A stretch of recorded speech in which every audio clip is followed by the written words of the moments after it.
graso se transforma en glucosa y luego se transforma en ATP, si es que la célula lo requiere. Por eso lo degrada. Esa es la razón para que pueda ingresar a la célula. Pero si hay una inhibición, entonces no hay una degradación de sustancia compleja a sustancia simple. O sea, que se inhibe. Hay una inhibición. ¿Quién inhibe? La insulina. La insulina actúa a ese nivel. La insulina inhibe la acción de la lipasa, que se trata de una enzima que hidroliza los triglicéridos ya depositados en células adiposas, inhibe la liberación de ácidos grasos de tejido adiposo a sangre. Esta es una de las acciones de la insulina. Segunda acción. La insulina fomenta el transporte de glucosa a células adiposas. La parte de glucosa se emplea para la síntesis de ácidos grasos y se forma gliceril fosfato, suministra glicerol y se une a ácidos grasos para formar triglicéridos. Les está diciendo lo mismo, que la insulina se transforma en ácidos grasos. Esa es una acción. Vamos con el glucagón. ¿Cuál es la función del glucagón? Función del glucagón. ¿Quiénes secretan esta hormona? Células alfa. Células alfa. Vamos con el glucagón y su función. El glucagón es una hormona secretada por las células alfa de los isótopos de Langerhans. ¿Cuándo actúa esta hormona? Cuando tiene disminuido la glicemia.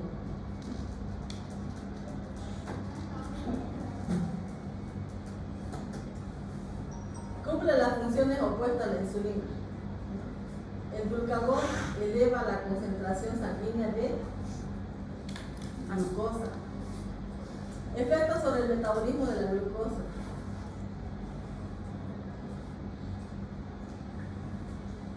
Si la insulina disminuye la glucosa en sangre, el glucagón aumenta la concentración de glucosa en sangre. Cuando la persona viene sin desayunar a la clase y se está a punto de desmayar, ¿qué es lo que van a dar a su compañera? Dulce. Un dulce, un chocolate, una galleta con dulce, ¿no? Porque está, generalmente, ¿cuándo hay hipoglicemia? ¿Cuándo hay hipoglicemia? En condiciones fisiológicas. ¿Cuándo hay hipoglicemia? Cuando se levantan de la cama. Están levantándose de la cama, hay una disminución de azúcar, mucho más si vienen a la clase de la universidad sin desayunar. Están apenas atendiendo y bueno, se duermen. Por la falta de comida de toda la noche. Claro, ¿no? Por el ayuno prolongado que tuvieron en la noche. Bueno, vamos con los efectos sobre el metabolismo de la glucosa. Efectos sobre el metabolismo de la glucosa. Primer efecto es la degradación del glucógeno hepático. La degradación del glucógeno hepático. Glucogenólisis. ¿Qué es glucogenólisis? Es la creación al comienzo de... No, eliminación. La conversión de glucógeno No, a glucosa. glucogenólisis es Conversión de glucógeno a glucosa. Glucogenólisis es la degradación del glucógeno. O sea que se va el glucógeno se va a transformar en glucosa. Se destruye esta molécula compleja a una molécula simple. Porque si una persona tiene un ayuno prolongado de 18 horas, está ayunando, entonces hay una baja concentración de glucosa, no hay un aporte por vía oral, y entonces como no hay un aporte, van a tener que utilizar las reservas energéticas que están en el hígado.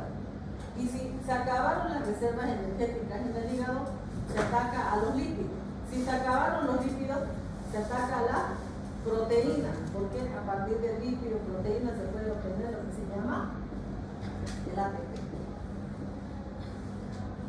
Esa es glucogenólisis, conversión del glucógeno a glucosa. Es un efecto, ¿de quién es este efecto? Del glucagón. Porque el glucógeno tiene que liberar las moléculas de glucosa. Segundo, aumento de la glucogenia hepática. El glucagón provoca glucogenólisis hepática. Gracias a la glucogenólisis hepática aumenta la glicemia. ¿En cuánto? ¿En cuántos minutos? En pocos minutos. No, en pocos minutos. Esta secuencia sigue una cascada compleja de acontecimientos que comienza por actividad de la membrana de la membrana de los hepatocitos y que termina por la desfosforilación por el hepatocito que libera la glucosa. Esto constituye un mecanismo amplificador, así se explica porque basta con unos cuantos microgramos de glucagón para que la glucemia se duplique o aumente incluso más a los pocos minutos. Entonces, ¿cuántos microgramos necesitamos? 1, ¿no? Microgramos. El glucagón fomenta la glucogenia.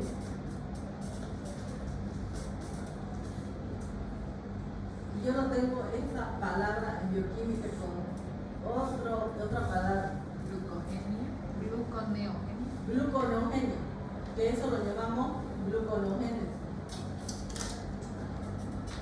Entonces, el glucagón fomenta la gluconeogenia. ¿Se notan esas palabras? En su glosario, si es que alguien utiliza glosario, gluconeogenia. Gluconeogenia. ¿Y qué es la gluconeogenia? ¿Qué es gluconeogenia? Es la formación de glucosa a partir de sustancias no glucosídicas, ¿no? Tenemos proteína, se transforma en glucosa. Tenemos lípidos, se transforma en glucosa. Entonces a eso llamamos gluconeogenia, que no ocupa sustancias carbohidratos, ¿no? El glucagón estimula la velocidad de la absorción de los aminoácidos por los hepatocitos y la conversión posterior de muchos de ellos en glucosa a través de la gluconeogenia.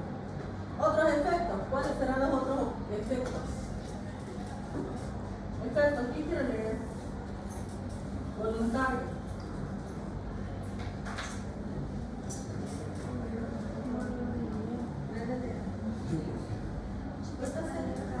Su voz más fuerte. ¿Quién quiere leer allá atrás? Dini. Lea el efecto del glucagón. Yo, pero no veo, pero voy a intentar. Ya lee.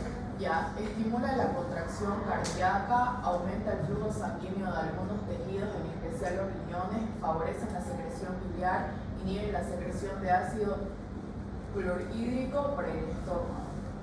Esos son sus 4 efectos, aparte de que estimule la producción de glucosa a partir del glucógeno. Contracción cardíaca, flujo sanguíneo, la secreción biliar y la secreción de inhibir la secreción de ácido clorhídrico por el estómago. Regulación de la secreción de glucagón. La hipoglicemia inhibe la secreción de glucagón. Durante la hipoglicemia se sintetizan grandes cantidades de glucagón.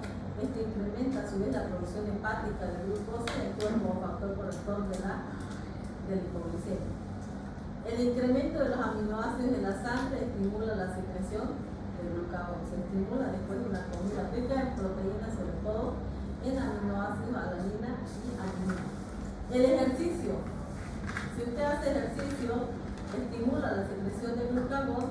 El ejercicio agotador cuadriplica y duplica a concentración sanguínea de glucagón. Un efecto del glucagón es que evita la caída de la glicemia, ¿no? existe el incremento de los aminoácidos circulantes y la estimulación beta-adrenérgica de los hidrógenos de la glucagón. A mí me perdí. ¿Cómo el ejercicio aplica el glucagón? ¿Por qué? Porque usted está haciendo bastante ejercicio. Y cuando hay bastante ejercicio, hay un gasto de energía. Hay un gasto de energía. Y entonces tienen que recurrir a la degradación del glucógeno para liberar glucosa y formar ATP. ¿Sí? Ok. ¿Sí? ¿Entienden? Sí. Vamos con las células delta, que es la somatostatina. ¿Qué es la somatostatina? La somatostatina inhibe la secreción de glucosa e insulina. ¿Por quién es secretado? Células delta. Por las células delta de los islotes del ángel. Es un polipéptido de 14 aminoácidos, tiene una seguidilla muy corta, 3 minutos en sangre circulando. Una seguidilla muy corta, vida media de somatostatina. Casi todos los factores relacionados con la ingestión de alimentos estimulan la secreción de la somatostatina. 1. Aumento de la glicemia, aumento de aminoácidos, aumento de ácido graso, aumento de la concentración de varias hormonas gastrointestinales liberadas desde la parte superior del aparato digestivo a la digestión de los alimentos. La somatostatina tiene efectos inhibidores. La función principal de la somatostatina sería de ampliar el periodo durante el cual se asimilan los nutrientes hacia la sangre. Entonces, básicamente, ¿qué va a aumentar la somatostatina? Aumentar la glucemia, el azúcar en sangre.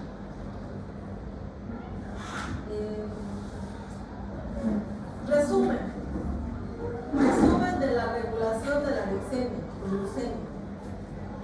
La concentración de glicemia en una persona sana habitualmente oscila entre 80 y 90 miligramos por 100 ml de sangre hasta sangre por la mañana antes del desayuno. Eso generalmente se cambia. A veces los protocolos de medicina interna manejan 70 a 99 miligramos de cilindro en ayuno. Ustedes tienen que ir actualizándose constantemente porque son cambiantes los protocolos. Se eleva hasta 120 a 140 por 100 ml de sangre en la primera hora después de la comida. Vuelve a los valores normales casi siempre a las 2 horas de la última absorción de carbohidratos. ¿Correcto? Entonces, la primera hora, ¿qué existe? Pico. Hay una elevación en la primera hora. Luego de 2 horas vuelve en parámetros normales. Si usted desarrolla un ayuno prolongado, la gluconeogenia hepática suministra la glucosa necesaria para el mantenimiento de los valores de ayuno. Si yo hago un ayuno hoy y no consumo proteínas, carbohidratos, hidratos de carbono, va a haber un estímulo de la gluconeogenia. ¿Y qué es gluconeogenia? ¿Qué es gluconeogenia? Sí, formación de glucosa a partir de sustancias no glucosídicas, ¿no? Proteínas, líquidos se van a transformar en glucosa. Bueno, el último, subtítulo, creo que es entonces el último. La importancia, porque ya, básicamente un estudiante atiende máximo 20 minutos, pasados los 40 minutos difícil la captación, a menos de que, por eso es que algunos docentes manejan para avanzar las clases, hablan de qué les interesa a los jóvenes para que capten la atención de un docente. ¿Qué creen que les motiva a un estudiante de de su edad de ustedes para que capten la atención del docente. ¿Saben qué es? Punto. ¿Ah? ¿Otro? Un descanso. ¿Qué más? ¿Cómo se puede desarrollar la captación del estudiante? ¿Cuándo se despierta? Cuando le dice examen. Examen, saquen una hoja. Ahí ya. No. No estresa. Hay unas lagunas mentales que juro, doctora, que se olvida todo. Otro.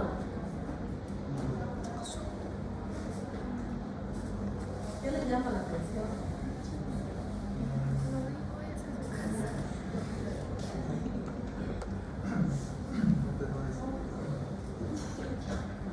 Hay algunas cosas que todavía algunos manejan como tabú.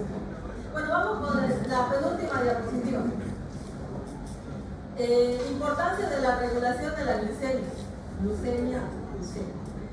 La glucosa es el único nutriente utilizado de forma habitual ¿por quién? Por el encéfalo, por la retina, por el epitelio germinal de las gónadas en la cantidad suficiente para disponer de energía en cantidades óptimas. ¿Escucharon lo que dije? La glucosa es el único nutriente utilizado de forma habitual por el encéfalo. Y hay una pregunta de interrogación. En una revista científica mencionaron que cuando hacen dieta los nutricionistas, lo primero que le prohíben a la persona, carbohidratos. Pero se requieren carbohidratos en el encéfalo. En el líquido cefalorraquídeo tenemos de 50 a 70 miligramos por litro. Y entonces, ¿por qué los nutricionistas carbohidratos cero? ¿Cuál es la razón científica? Para que se coma la grasa que Para se transforme en que energía. se transforme la glucosa, se utilicen las grasas, se utilizan las proteínas. ¿Y qué va a hacer su cerebro sin No va a glucosa? funcionar. ¿No? Hay una controversia en esa revista científica, decía, ¿no? Cómo los nutricionistas van a prohibir, van a negar el consumo de carbohidratos, ¿sí? Bueno, hay veces que hay controversias en algunas revistas. ¿Saben qué fue el error mío que yo descargué esa revista? ¿No? Para mostrar que hay estudios, ¿no? Pero mi celular pues ya se cayó, no pude recibir otra.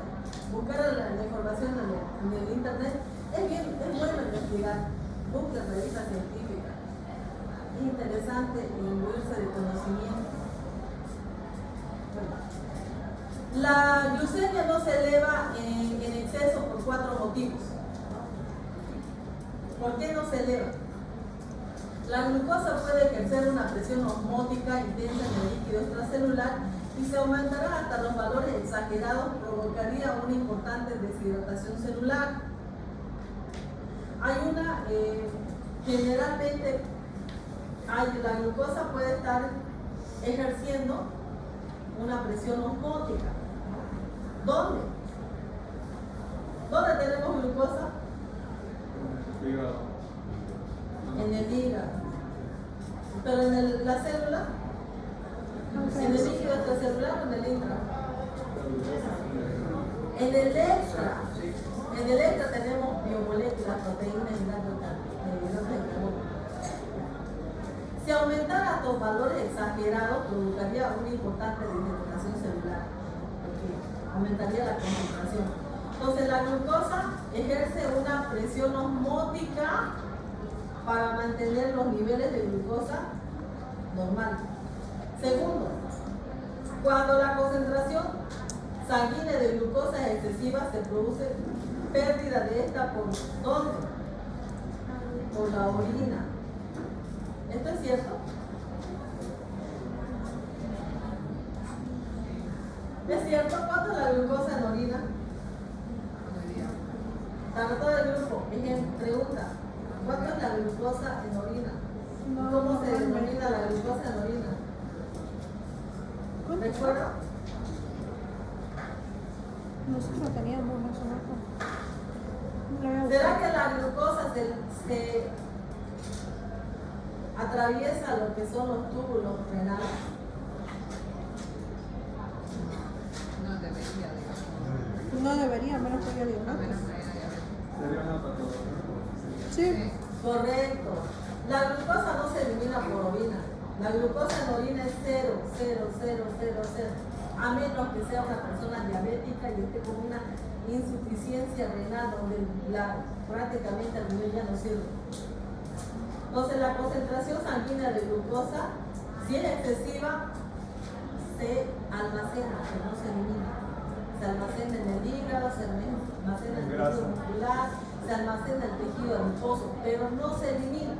¿Cuándo se elimina? Cuando la persona ya está con una insuficiencia renal crónica. Tercero, dicha pérdida provoca una diuresis osmótica renal que hace descender los líquidos y electrolitos orgánicos. El ascenso mantenido de bueno, esto prácticamente es una persona que tiene una insuficiencia renal, elimina la glucosa.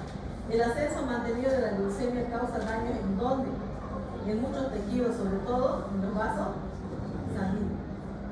¿Qué es la diabetes mellitus? ¿Saben qué es la diabetes mellitus? Alguna vez me ha tocado preguntar a los alumnos de bioquímica qué es diabetes mellitus y me dicen en sus exámenes, me recuerdo muy bien que dicen el exceso de azúcar en sangre. ¿Eso es diabetes mellitus? Me pregunto a todos ustedes. Y esta pregunta también le hice a una de sus compañeras que expuse el año pasado y por culpa de esa señorita vieron el examen oral, porque no puede ser que a estas alturas ustedes no manejen el concepto de diabetes mellitus, ¿no? ¿Qué es la diabetes mellitus?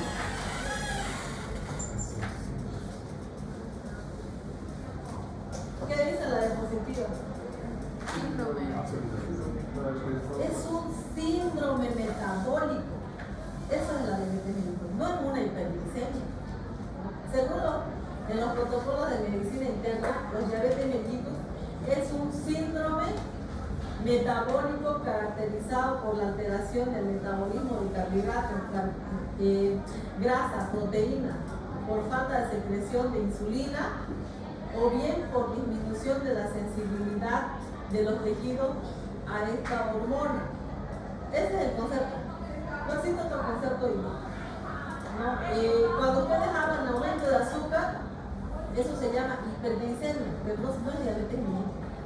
Diabetes mellitus es un síndrome metabólico caracterizado por una insulinoresistencia o por la ausencia de insulina por las células beta del páncreas. Entonces es un síndrome. ¿Y tenemos cuántos tipos de diabetes?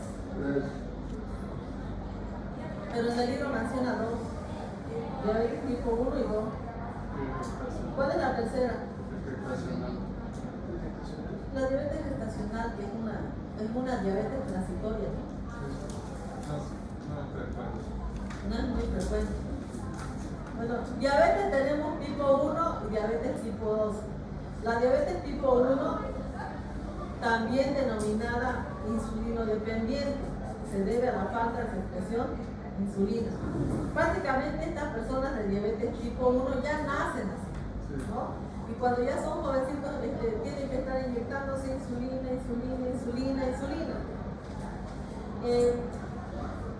Estas personas tienen hiperglicemia, aumento de la utilización de grasa con fines energéticos y pérdida de proteínas orgánicas. Diabetes tipo 2, también denominada no insulinodependiente, está causada por la menor sensibilidad de los tejidos efectores de las acciones metabólicas de la insulina, es decir, una resistencia a la insulina. Esto se debe a una insulinoresistencia. Diabetes tipo 1, no hay secreción de insulina. Diabetes tipo 2, generalmente las personas que tienen diabetes tipo 2 tienen una obesidad, ¿no? Diferentes grados de obesidad, resistencia a la insulina, hiperglicemia en ayunas, anomalía de los lípidos y también pueden tener las personas hipertensión. De ahí acaba este capítulo 76.